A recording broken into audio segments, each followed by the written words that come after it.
చాలామంది వ్యాపారం చేయాలన్న ఆలోచన ఉంటుంది. చాలా గ్రాండ్‌గా ప్రారంభిస్తారు. కానీ అనుకున్నంతగా సక్సెస్ అవ్వరు. ఇక ఎంత బాగా గ్రాండ్‌గా ప్రారంభించారో అంత తొందరగానే దుకాణాలు మూసివేయడమే. ఇది చాలామంది కష్టంతో కూడుకుని చెప్పినటువంటి మాట ఇది. దాంతో పాటుగా అస్సలు ప్రారంభించలేకుండా కొంతమంది ఉంటారు. బిజినెస్ చేయాలనే ఆలోచన మంచిగా ఉంటుంది. కానీ స్టార్ట్ చేయలేరు. అంటే నిజంగా జాతకాల్లో బిజినెస్‌కి రాసి ఉంటుందా? ఇలా వ్యాపారాలుగా రాణిస్తారని చెప్పి. లేదు మాకు ఈ సంకల్పం ఉందండి. మేము బిజినెస్ మ్యాన్‌లుగా ఎదగాలనుకుంటున్నాం అనుకున్న వాళ్ళకి ఏం చెప్తారు? మార్గం ఏంటి? ఎవరైనా సరే వ్యాపారం చేయాలంటే ముందు నేర్చుకోవాలమ్మా. 5 రకాల జాగ్రత్తలు తీసుకోవాలి. 5 రకాల జాగ్రత్తలో ఫస్ట్ జాగ్రత్త నేర్చుకోవాలి. రెండోది దాని మీద ఇంట్రెస్ట్ ఉండాలి. వీటన్నిటికంటే మించి 5 దాని గురించి ఇప్పుడు అవసరం లేదు. అదృష్టరత్నం పెట్టుకున్న తర్వాత వ్యాపారం చేయాలి ఎవరైనా. ఎందుకు చేయాలంటే అందరూ ఏమనుకుంటారంటే మేము డబ్బులు పెట్టుబడి పెట్టి వ్యాపారం చేయాలనుకుంటారు. డబ్బులతోటి ఎప్పుడు వ్యాపారం చేయొద్దు. ఎందుకంటే డబ్బులు సంపాదించడానికి వ్యాపారం చేస్తున్నారు మీరు. డబ్బులతోటి మీరు ఖర్చు పెట్టి వ్యాపారం చేయొద్దు. ఎప్పుడైనా మీరు మీ తండ్రి గారు ఒక 10 కోట్లు ఇస్తే డబ్బులు తీసుకెళ్ళి 10 లక్షలు ఇస్తే డబ్బులు తీసుకెళ్ళి వ్యాపారంలో పెడితే మీ జీవితం ఎప్పుడూ ఆ 10 లక్షలు 10 కోట్ల లెవెల్లోనే ఉంటుంది. దాన్ని మించే సమస్య లేదు. మా తాతగారి శిష్యుడు అంబానీ గారు, ఆయన ఒకప్పుడు భారతదేశంలో కల్లా గొప్ప అంబానీ అని చెప్తారు కదా. ఆయన ఒకప్పుడు పెట్రోల్ బంక్లో పనిచేశాడు. ఏ లెవెల్కి వెళ్ళాడో చూడండి. మోడీ గారు ఎక్కడి నుంచి మొదలయ్యారో అందరికీ తెలుసు.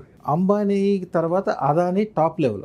ఆయన ఎక్కడ స్టార్ట్ అయ్యాడు? బొంబాయి వెళ్ళటానికి చేతిలో డబ్బులు లేక రైలు పట్టాల మీద నడుచుకుంటూ వెళ్ళాడు. ఈ రోజు రోజు 1700 కోట్ల రూపాయలు సంపాదిస్తున్నాడు. ఎప్పుడు కూడా అదృష్టంతో డబ్బులు సంపాదిస్తారు. అంతేగాని వ్యాపారం చేసినా వ్యవహారం చేసినా ఎవరైనా నా దగ్గరికి ఏదైనా ఉద్యోగం కోసం వచ్చినప్పుడు కూడా ఉద్యోగానికి మంత్రం ఇస్తాము, ఉద్యోగం గ్యారంటీగా ఉద్యోగం వస్తాయి. కానీ అమ్మ ఉద్యోగం మనసులో పెట్టుకోవద్దు, వ్యాపారం మనసులో పెట్టుకోవడం.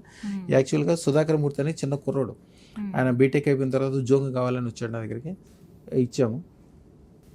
ఆయన ఎట్లా వచ్చాడంటే యాక్చువల్గా మనకి హెచ్డిఎఫ్సి బ్యాంక్ ఉండేది ఇక్కడ. హెచ్డిఎఫ్సి బ్యాంక్లో ఒక ఆయన దుర్గామూర్తి అని చెప్పి ఆయన డిగ్రీ తప్పిన తర్వాత నాకు ఉద్యోగం కోసం వస్తే, డిగ్రీ తప్పాడు కదా నీకేం ఉద్యోగం వస్తుంది నాన్న అమ్మ వాళ్ళే అంటున్నారు. సరే అదృష్టం పెట్టుకో నీకు ఎందుకు వస్తుందని చెప్పి అన్ని అదృష్టం పెట్టించాము, మంత్రం ఇచ్చాము.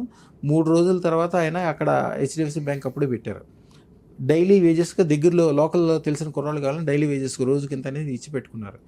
తర్వాత ఈయన పెర్ఫార్మెన్స్ చూసి ఆయన దాంట్లో ఎంప్లాయీగా తీసుకున్నారు.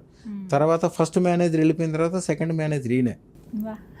తర్వాత 4 స్టేట్లకి హెచ్డిఎఫ్సి బ్యాంకులో ఎవరికైనా గబుకున్న 100 కోట్లు కావాలంటే ఈయన సంతకం పెడితే ఇచ్చేస్తారు. ఇప్పుడు ఆయన సొంతగా బ్యాంకు పెడుతున్నాడు.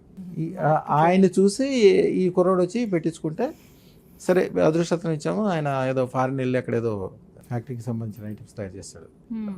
ఇన్సులేషన్ వైర్స్ తయారు చేసి ఫారిన్ సప్లై చేస్తాడు. అక్కడ ఉంది ఇక్కడ ఉంది.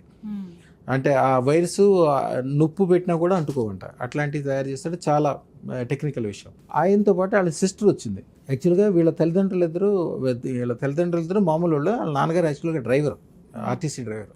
ఆ అమ్మాయి నేను చెప్పే మాటలు విని అమ్మాయికి అప్పుడు 16 సంవత్సరాలు అప్పుడు అమ్మాయికి దాచుకున్న డబ్బులన్నీ వాళ్ళ అమ్మతో మాట్లాడి వాళ్ళ నాన్నతో మాట్లాడి అన్నకి దగ్గర డబ్బులతో అందరితో మాట్లాడి అదృష్టం తీసుకొచ్చి పెట్టుకుంది. 6 నెలలు ట్రై చేసి వచ్చి పెట్టుకుంది. తర్వాత 4 ఫ్రెండ్స్తో కలిపి స్టార్టప్ కంపెనీ పెట్టుకుంది అమ్మాయి. స్టార్టప్ కంపెనీ పెట్టుకున్నాక సంవత్సరం తర్వాత 4 ఫ్రెండ్స్ అందరూ వచ్చారు. వాళ్ళకి అందరికీ డ్రీమ్ అంట. మై ఫేర్ ఏదో దాని కారు పేరు చెప్పారు. 7 కోట్ల ఖరీదు. 7 కోట్ల ఖరీదు ఆ కారు తీసుకొచ్చారు. వాళ్ళందరికీ డ్రీమ్ అంట. వాళ్ళు పెట్టినది వీళ్ళతో పెట్టిన వాళ్ళందరికంటే వీళ్ళకంటే 100 రెట్లు ఎక్కువ సక్సెస్ అయిందంట స్టార్టప్ కంపెనీ. వాళ్ళందరూ ఒకటే వయసు. వీళ్ళందరికీ ఇంకా 18 సంవత్సరాలు నింట్లా. అదృష్టరత్నం యొక్క పవర్ ఎట్లా ఉంటుందంటే వాళ్ళు 9 అదృష్టరత్నం పెట్టుకున్న 9 రోజుల తర్వాత మీరు 100 వ్యాపారాలు చేయండి, 100 సక్సెస్ ఉంటాయి. అతి చిన్న జాగ్రత్త అదృష్టరత్నం. అతి చిన్న జాగ్రత్త తీసుకోకుండా మనం చేస్తే మనం ఏ పని చేసినా కూడా గాల్లోనో నేలలోనో నీటిలోనో ఏదో చేసినట్టు అయిపోతుంది. ఏదైనా కూడా దీపం వెలిగిస్తే కూడా చుట్టూతా గాజు దానికి చుట్టూతా ఏర్పాటు చేసిన తర్వాత దీపం వెలిగించాలి, లేకపోతే గాలి గారిపోతుంది. ఆ జాగ్రత్త తీసుకుని చేయటం వలన నా దగ్గర చూడండి ఎంతమంది ఏ బిజినెస్ అనేది చేయనివ్వండి. ఏదన్నా మీరు తప్పు బిజినెస్ చేస్తుంటే అమ్మవారు చేయనివ్వదు. కొంతమంది చాలా మంది తల్లిదండ్రులు సంపాదించిన డబ్బులను తీసుకెళ్లి వ్యాపారంలో పెట్టి జీరో చేసి తల్లిదండ్రులు బాధ పెట్టి వీళ్ళు బాధ పెట్టి వ్యాపారంలో ఎప్పుడు మీరు చేస్తే సక్సెస్ అయి ఉండాలి. పొరపాటును కూడా లాస్ రాకూడదు. లాస్ వస్తే ఏమవుదు, మీరు 1 కోటి రూపాయలు 10 కోట్లు పోగొడితే డబ్బులు పోతే ప్రాణాలు పోవు కదా. ఎట్లయినా బతుకుతారు, డబ్బులు లేని వాళ్ళు కూడా పోతున్నారు.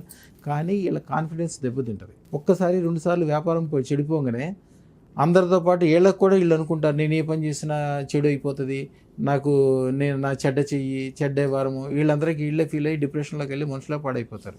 జీవితాలే పడుతాయి. అందుకే కూడా ఎప్పుడు కూడా 100% లాభం వచ్చే పనే చేయాలి.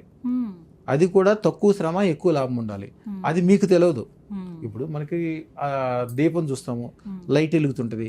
మనం లైట్గా మనకు కనిపిస్తుంది కాబట్టి మనం ఆర్పాలన్నా దాన్ని వెలిగించాలన్నా లైట్ నొక్కామనుకోమా, దీపం వెలిగిస్తే ఏం తెలియదు. దానికి స్విచ్ ఎక్కడో ఉంటుంది. ఆ స్విచ్ అమ్మవారికి తెలుసు. ఆ అమ్మవారు మీకు రాత్రిపూట చెప్పేస్తే మీకు ఆ మంచి పని, ఆ వ్యవహారం అదే చేయనేస్తుంది.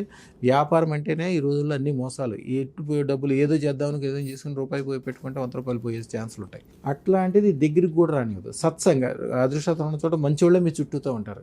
వ్యాపార వ్యవహారాల్లో విపరీతమైన లాభాలు ఉంటాయి.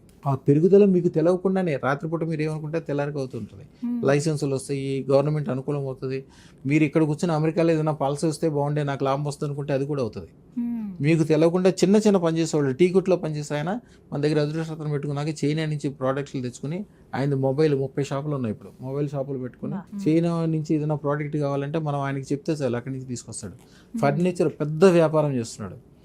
అదృష్టరత్నం వలన ఏదైతే మీరు చేస్తున్నారో అదృష్టరత్నానికి అవసరం లేదు. అదృష్ట మహాలక్ష్మి దేవత ఏంటంటే ఏదైతే ద బెస్ట్ ఉందో ఆవిడే బంగారం, ఆవిడే డైమండ్, ఆవిడే గొప్పతనం కాదు. ద బెస్ట్ ఏముందో అది మీ దగ్గరికి వచ్చేటట్లు చేస్తుంది. కాబట్టి వ్యాపార వ్యవహారాల్లో అదృష్టరత్నం అనేది మీరు ఎప్పుడైనా రియల్ ఎస్టేట్ వాళ్ళు చూడండి. రియల్ ఎస్టేట్ వాళ్ళు చాలా మంది ఆ కాలసర్ప దోషం వలన సంఖ నిండా కాగితాలు పెట్టుకుని జీవితాంతం తిరుగుతూనే ఉంటారు. ఎప్పుడన్నా మీరు వాళ్ళకి తెచ్చండి, సార్ ఈ ల్యాండ్ ఖరీదు 100 కోట్లు ఉంటుంది సార్, దీన్ని రేపు అమ్ముతాను, వెళ్ళండి నాకు 10 కోట్లు వస్తుంటాడు. వాడు జీవితాంతం తిరుగుతూనే ఉంటాడు, అమ్మేది లేదు పెట్టేది లేదు. ఆడు పాత స్కూటర్ అట్లాంటి డొక్కు స్కూటర్ ఎప్పుడు చూడడం వాడి దగ్గరే ఉంటుంది. మన దగ్గర అదృష్టరత్నం పెట్టుకుని రియల్ ఎస్టేట్ వ్యాపారం మొదలు పెట్టిన వాళ్ళు, మన ఏరియాలో దమ్మాయి కూడా ఏరియా ఉంటుంది, మౌలాలి అని ఉంటుంది, సాగర్ కూడా, ఈ కొన్ని ఏరియాల్లో అంతకుముందు మేస్త్రులుగా పనిచేసిన వాళ్ళందరూ ఇప్పుడు పెద్ద పెద్ద కాంట్రాక్టర్లు. వాళ్ళు సరదాగా వాళ్ళ ఊరికి వెళ్ళి ఊళ్ళల్లో గుళ్ళు 4 కోట్లు 5 కోట్లు పెట్టి గుళ్ళు కట్టిస్తారు. ఎందుకని నువ్వు అక్కడ ఉండవు పెట్టవు, ఎందుకంటే సార్ ఇక్కడ 100 కోట్లు సంపాదించాను సార్, ఏం ఉపయోగం లేదు సార్. ఇంటి పక్కన కూడా పట్టించుకోవాలి. హైదరాబాద్లో 100 కోట్లు కూడా ఎవరు పట్టించుకోరు. ఊర్లో గుడి కట్టంగానే అందరూ పేరు ప్రతిష్ట, వాడు ఊరికి వెళ్ళి బాగుపడ్డాడని 10 మంది చెప్పుకుంటారు సార్, బంధువుల్లో పేరు ప్రతిష్ట వస్తుంది సార్ అని. సర్ప్లస్ అమౌంట్స్ మీకు ఫస్ట్లో చెప్పాను, వాడు ఏ పనులు చేయండి అదృష్టరత్నం పెట్టుకున్న దగ్గర సర్ప్లస్ అమౌంట్స్ ఉంటాయి. ఆ సిస్టమ్ ఏంటంటే పొద్దున మంత్రం రాత్రి మంత్రం ఇస్తా, మంత్రం చదువుకోవాలి, సిస్టమేటిక్ చేసుకోవాలి, అద్భుతాలు జరుగుతాయి. 9399993389కి ఒకసారి ఫోన్ చేస్తే ఆ వివరాలు వ్యవహారము, అలాగే వాళ్ళకి వ్యాపారానికి పెట్టుకోవాల్సిన పేరు. ఎప్పుడైనా వ్యాపారానికి పేరు ఎట్లా పెడతారు, భార్య పేరో పిల్లల పేరో ఎవరితో తల్లి పేరో ఏదో పెడతారు, అట్లా పెట్టకూడదు. వ్యాపారానికి పేరు పెట్టేటప్పుడు న్యూమరాలజీగా చూసుకున్నప్పుడు కరెక్ట్ ఉండాలి, దానికి అర్థం మంచిగా ఉండాలి, అలాగే మీ వ్యాపారానికి రిలేషన్ ఉండాలి. దాంట్లో అద్భుతమైన లాభాలు వస్తాయి. దాంట్లో అవన్నీ కూడా సజెస్ట్ చేస్తాం, అవన్నీ కూడా సజెస్ట్ చేసి వాళ్ళకి ఇస్తాము. వాళ్ళు ఒక అడుగు ముందిస్తే 100 అడుగులు ముందుకు వెళ్ళినట్లు అయిపోతుంది. సంతోషం అండి. అమ్మమ్మ, మీకు కూడా మీ జీవితంలో ఒక మార్పుని చూడాలని, ఉన్నత స్థానాలకి ఎదగాలనే కోరిక ఉంటే కనుక మీరు కూడా అదృష్టరత్నాన్ని ధరించండి. ధరించాలనుకునే వాళ్ళు స్క్రీన్ మీద కనపడుతున్న నెంబర్స్కి కాల్ చేసి అపాయింట్మెంట్ బుక్ చేసుకుని గురువు గారిని కలిసి ఆ రత్నం అందుకోండి. నమస్కారం.